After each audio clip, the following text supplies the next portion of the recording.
If you want to be filled with a potent sacred rage while simultaneously being filled with hope, you have to watch it.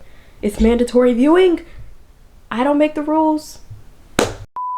If you are seeking to be more politically aware, more grounded in critical thought as it relates to geopolitics and current events, and most importantly, if you are seeking to stimulate your mind in a good way, this video is for you. I'm Sarah Maria. I make video essays centered around collective liberation, mindful consumption, and waking up from hyper-capitalist conditioning. Here are some books, videos, and films that I have read and watched recently that have taught me a lot and that will teach you a lot too.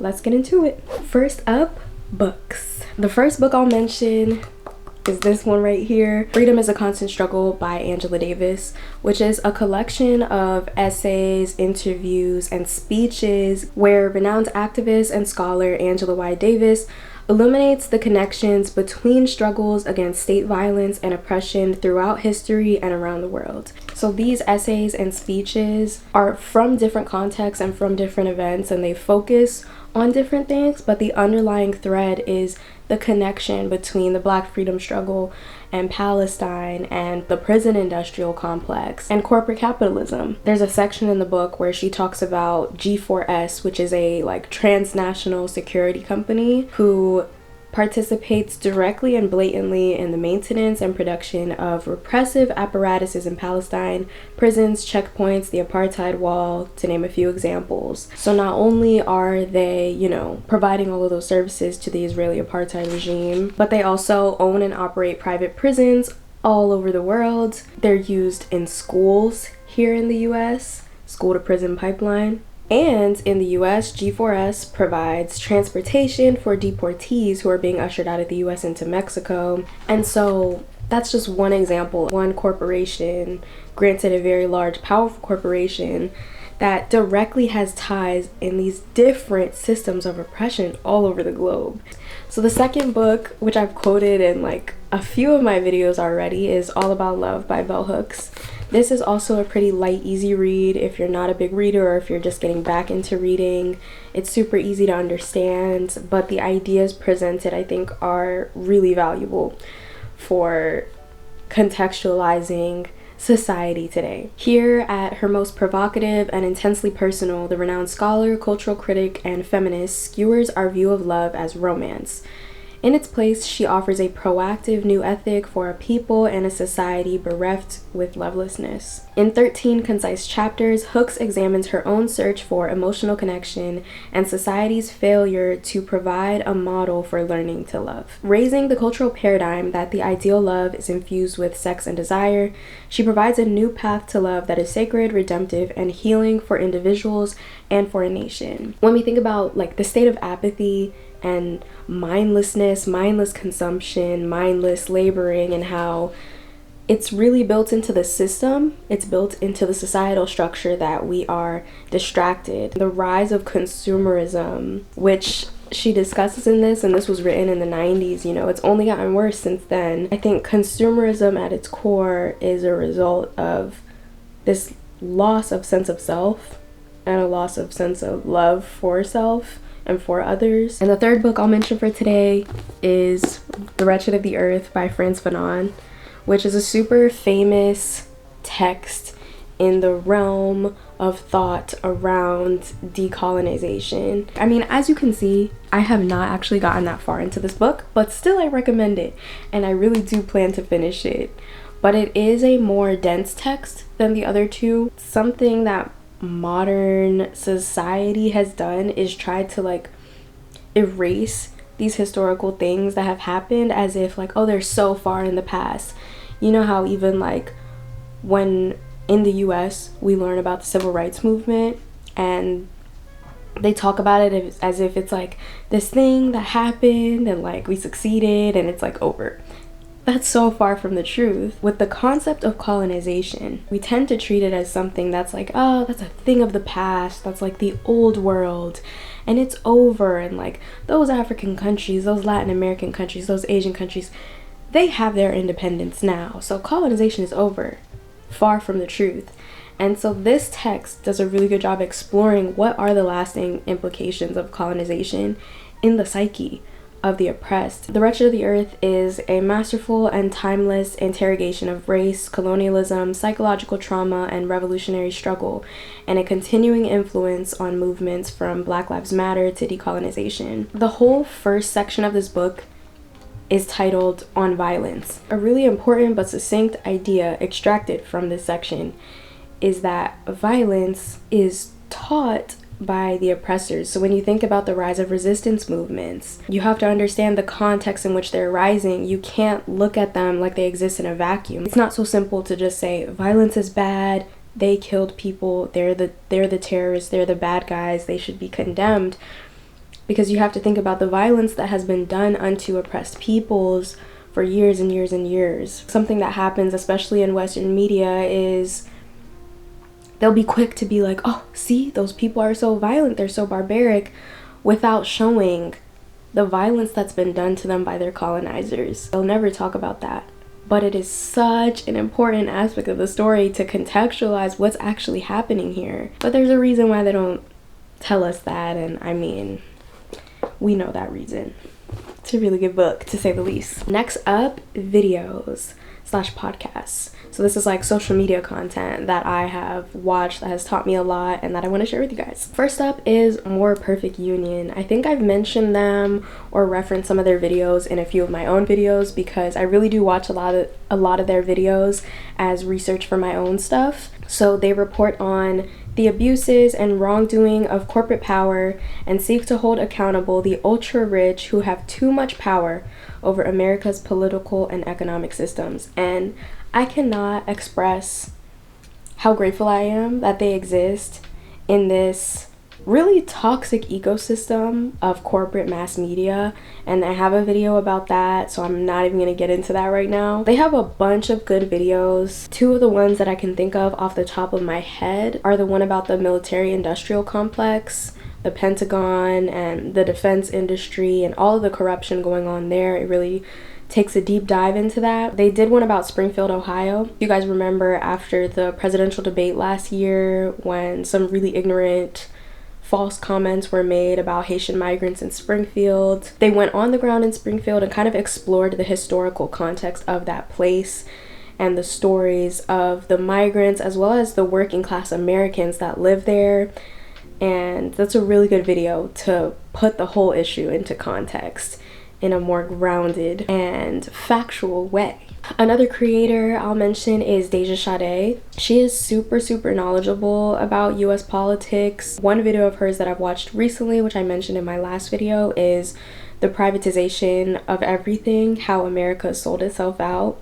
It's a really good one. She takes a deep dive into the mess that capitalism has got America into with just ultra privatization of commodities that really should be public. You know, when everything is for profit, of course, it's all a cash grab. It's not actually about social welfare. Another one of her videos that I'll mention is the one she did about Project 2025, which, if you don't know, Project 2025 is the like right-wing manifesto. It's like hundreds of pages long that was created by the Heritage Foundation, a conservative think tank, but it outlines their plans for what they want to see happen under a conservative presidency, and it is being carried out right now as we speak.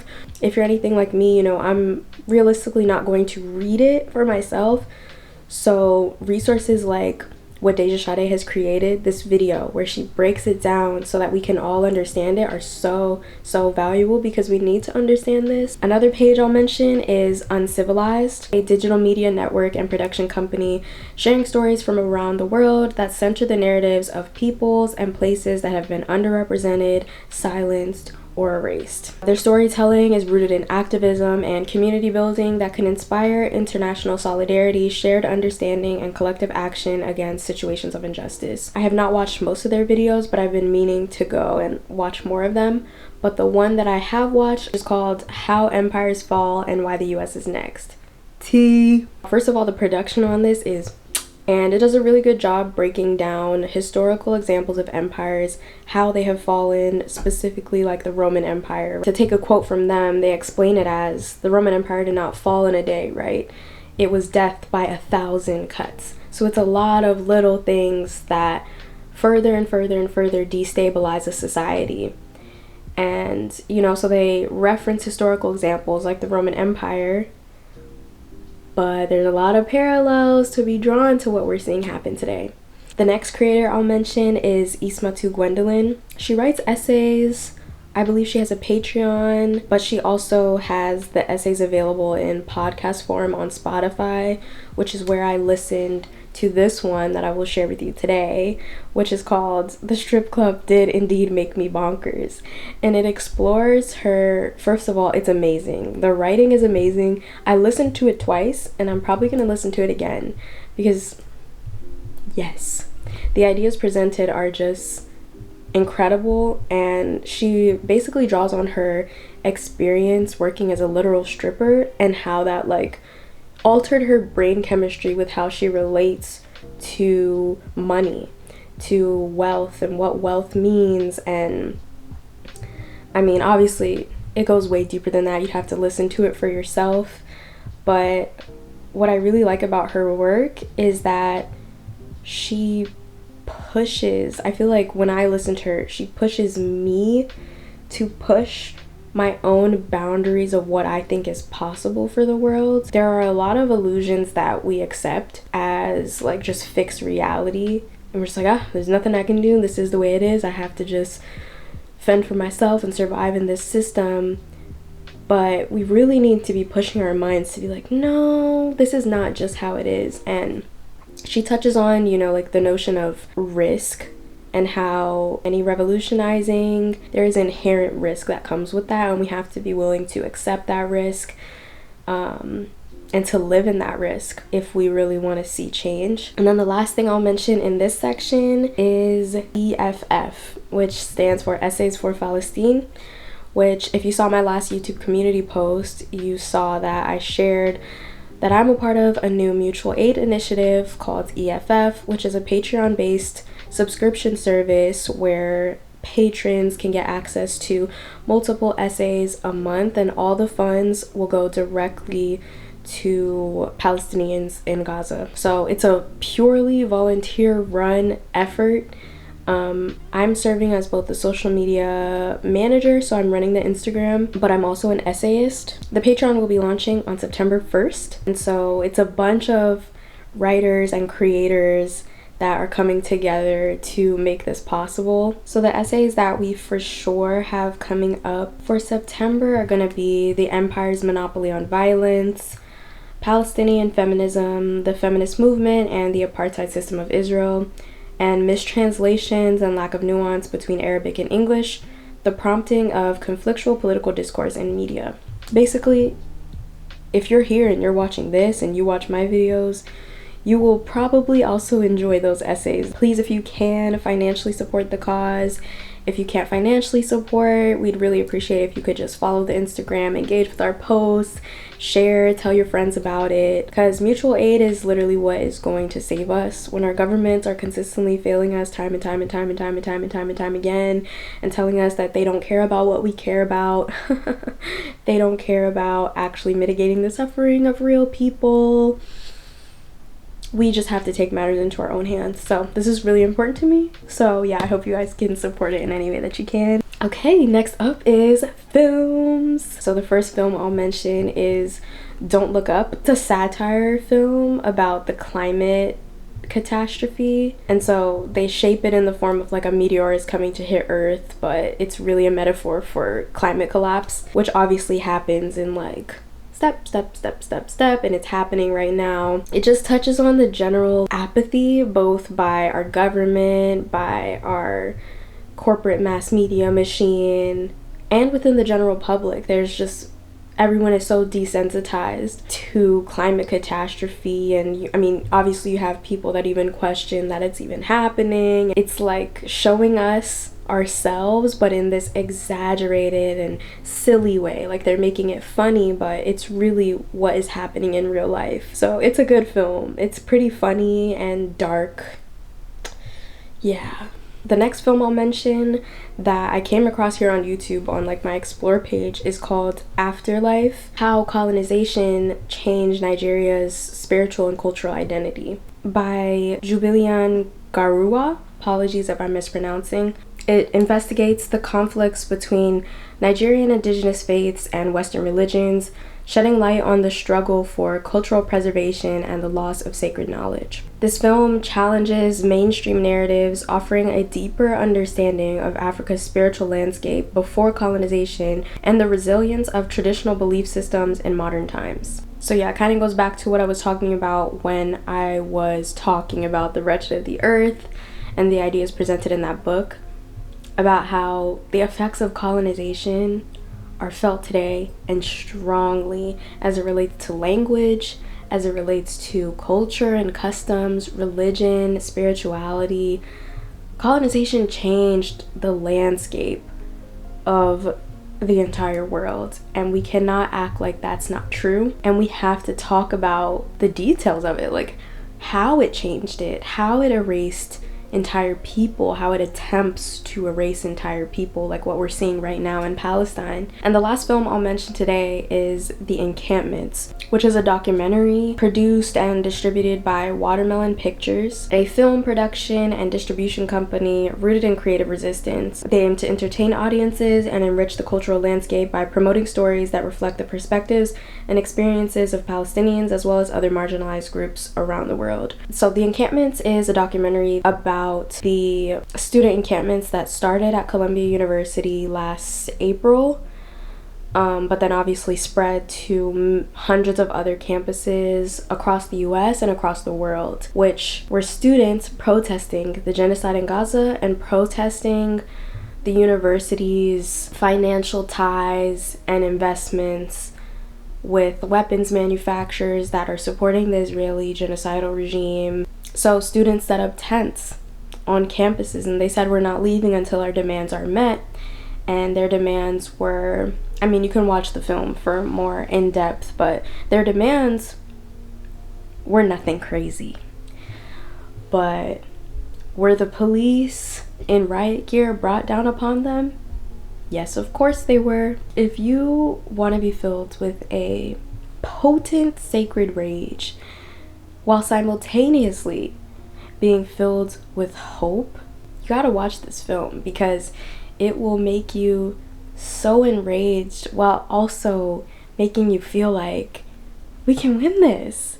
Like, seeing student movements is just so uplifting, and seeing the way they dedicate themselves to a cause, and they embrace that risk. They embrace the risk of, you know, police violence, state condoned violence, while their administration, the people that are supposed to be there to protect and serve them, look the other way.